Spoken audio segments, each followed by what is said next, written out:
अनुराग मिश्रा। आज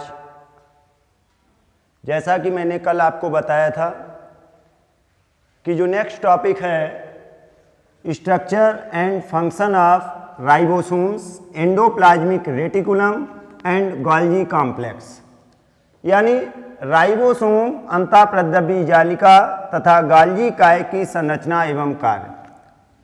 आज मैं आपको इन तीनों कोशिकांगों के बारे में बताने जा रहा हूं। कल मैंने माइटोकॉन्ड्रिया और प्लास्टिड्स की संरचना और कार्य के बारे में आपको बताया था। तो सबसे पहले राइबोसोम्स के बारे में बात करते हैं। देखिए बच्चों, राइबोसोम्स कोशिका में पाए जाने वाले कला विहीन कण होते हैं, यानी मेम्ब्रेनलेस सेल ऑर्गेनेलीज हैं जिन पे कला का कोई भी आवरण नहीं पाया जाता। और ये मेम्ब्रेनलेस सेल ऑर्गेनेलीज जिनको राइबोसोम्स कहा जाता है, ये आरएनए यानी राइबोसोमल आरएनए और प्रोटीन के बने हुए कण होते हैं। इसी कारण इनको राइबोन्यूक्लियोप्रोटीन कण भी कहा जाता है। अगर हम जैसा कि यस को रिप्रेजेंट करें तो यस सेडिमेंट्री कोएफिशिएंट को डिनोट करता है, यानी प्रदर्शित करता है, जिसको अवसादन गुणांक कहा जाता है। यानी अवसादन गुणांक के आधार पर राइबोसोम दो टाइप के होते हैं, 70S type ribosome and 80S type ribosomes.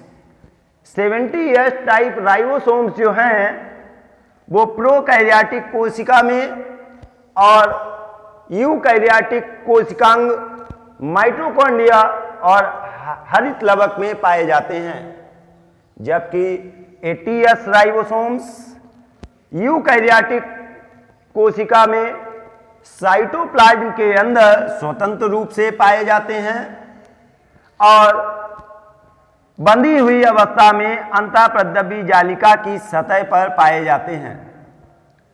70S ribosome में प्रत्येक, चाहे 80S राइबोसोम हो, प्रत्येक राइबोसोम दो उप इकाइयों यानी सब यूनिट से मिलकर तैयार होता है।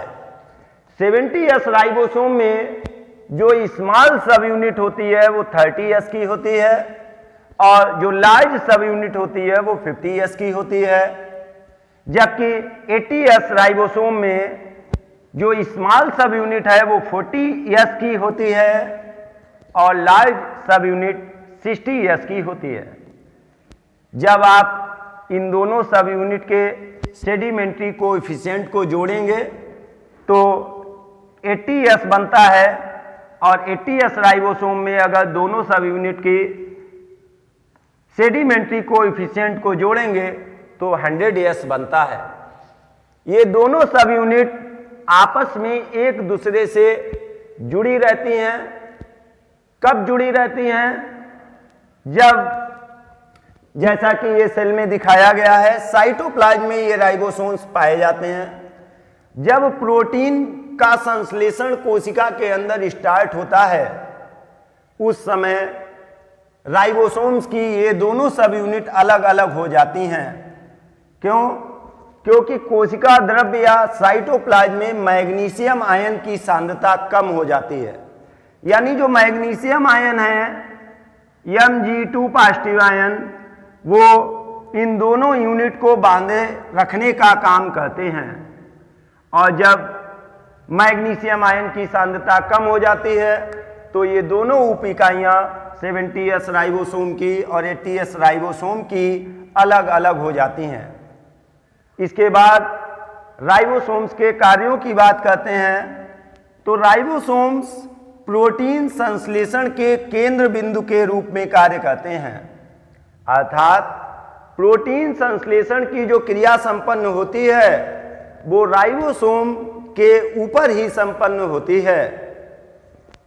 अगला जो कोशिकांग है जिसको एंडोप्लाज्मिक रेटिकुलम या अंतःप्रद्रव्य जालिका कहा जाता है।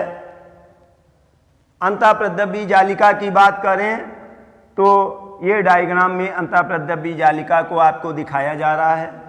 सबसे बाहर प्लांट सेल की सेल वॉल है और उसके अंदर प्लाज्मा लेमा है और प्लाज्मा लेमा के अंदर साइटोप्लाज्म प्रेजेंट है। उसके बाद ये न्यूक्लियस को दिखाया गया है। ये न्यूक्लियस की आउटर मेम्ब्रेन है और ये न्यूक्लियस की इनर मेम्ब्रेन है।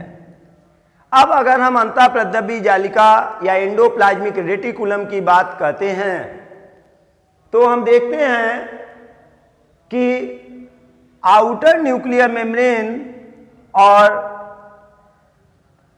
प्लाज्मा लेमा जीव द्रव्य कला के बीच कोशिका द्रव्य में यानी साइटोप्लाज्म में नलिकाओं का बना हुआ एक जाल पाया जाता है और इसी जाल को एंडोप्लाज्मिक रेटिकुलम या अंतःप्रद्रव्य जालिका कहा जाता है। अब ये अंतःप्रद्रव्य जालिका दो प्रकार की होती है।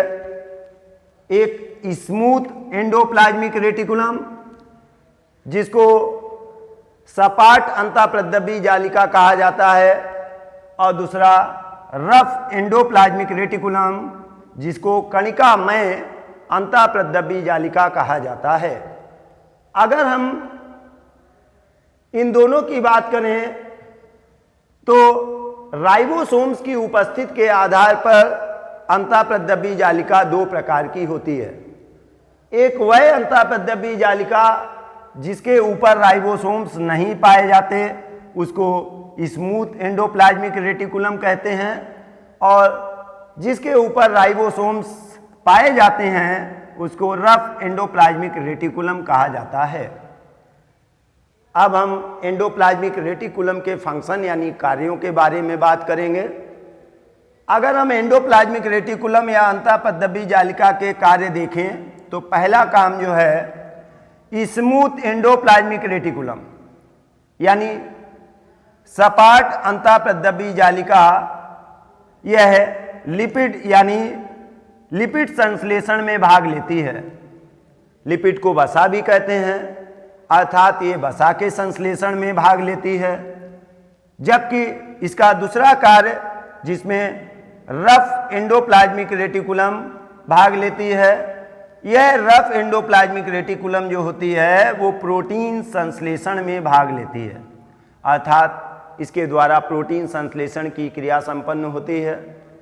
तीसरा जो सबसे मुख्य कार्य है इसका कि यह जो अंतःप्रद्रव्य जालिका होती है ये कोशिका द्रव्य को यांत्रिक शक्ति यानी मैकेनिकल स्ट्रेंथ प्रदान करती है और इसी के साथ में जब ये कोशिका द्रव्य को मैकेनिकल स्ट्रेंथ प्रदान करती है तो यह कोशिका का अंतःकंकाल यानी एंडोस्केलेटन बनाने का भी कार्य करती है। क्योंकि अगर हम सेल की बात करें, प्लांट सेल की बात करें तो प्लांट सेल में जो सेल वॉल होती है ये एक्सोस्केलेटन बनाती है यानी बाह्य कंकाल बनाने का कार्य करती है। जबकि जो एंडोप्लाज्मिक रेटिकुलम होती है यह एंडोस्केलेटन अंतःकंकाल बनाने का कार्य करती है। जबकि सेल वॉल जो है वो बाह्य कंकाल या एक्सोस्केलेटन बनाने का कार्य करती है। ये ठीक उसी प्रकार है जैसे मनुष्य की बात करें तो मनुष्य में त्वचा एक्सोस्केलेटन या बाह्य कंकाल बनाने का कार्य करती है और एंडोस्केलेटन या अंतःकंकाल जो है वो बोन्स या हड्डियों का बना होता है। अब हम बात करते हैं तीसरा कोशिकांग जिसको गाल्जी कॉम्प्लेक्स या गाल्जी काय के नाम से जाना जाता है। वास्तव में ये गाल्जी कॉम्प्लेक्स ये जो साइटोप्लाज्म या कोशा द्रव्य है इसमें दोहरी कला से बनी हुई अनेक प्याले नुमा संरचनाएं जो होती हैं जिनको हम गाल्जी सैक्स या सिस्टर्नी कहते हैं। दोहरी कला से बनी हुई ये प्याले नुमा संरचनाएं जिनको गाल्जी सैक्स या सिस्टर्नी कहते हैं ये समूहों में पाई जाती हैं और समूह की सभी गाल्जी सैक्स या सिस्टर्नी को मिलाकर गाल्जी कॉम्प्लेक्स कहा जाता है। अगर हम एक सिस्टर्नी या गाल्जी सैक की बात करें तो हम देखते हैं इस प्याले नुमा संरचना में दो सतह होती हैं, एक उत्तल सतह कॉन्वेक्स साइड और एक अवतल सतह कॉनकेव साइड।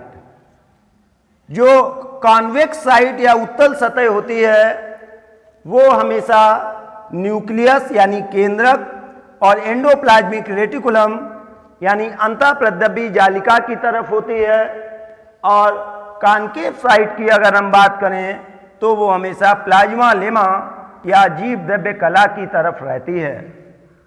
ये सभी गाल्जी सैक्स या सिस्टर्नी एक दूसरे से जुड़े रहते हैं, किसके द्वारा? इंटरसिस्टर्नल ट्यूब्यूल्स के द्वारा आपस में जुड़े रहते हैं। अब अगर हम इस गाल्जी कॉम्प्लेक्स के फंक्शन की बात करें तो जो इसकी कॉनकेव साइड होती है उससे बहुत सारी छोटी छोटी विजाइकिल्स अलग होती रहती हैं, और इन विजाइकिल्स के अंदर बहुत सारे सिक्रीटरी मटेरियल्स भरे होते हैं, स्रावित होने वाले पदार्थ भरे रहते हैं, इसीलिए इनको सिक्रीटरी विजाइकिल्स कहा जाता है। वास्तव में इनका जो मुख्य कार्य है उनमें पहला कार्य जो है यह विभिन्न पदार्थों के श्रावण की क्रिया में भाग लेते हैं, और इनका जो दूसरा मुख्य कार्य है शुक्राणुओं अर्थात स्पर्म्स में एक्रोसोम के निर्माण में भाग लेते हैं।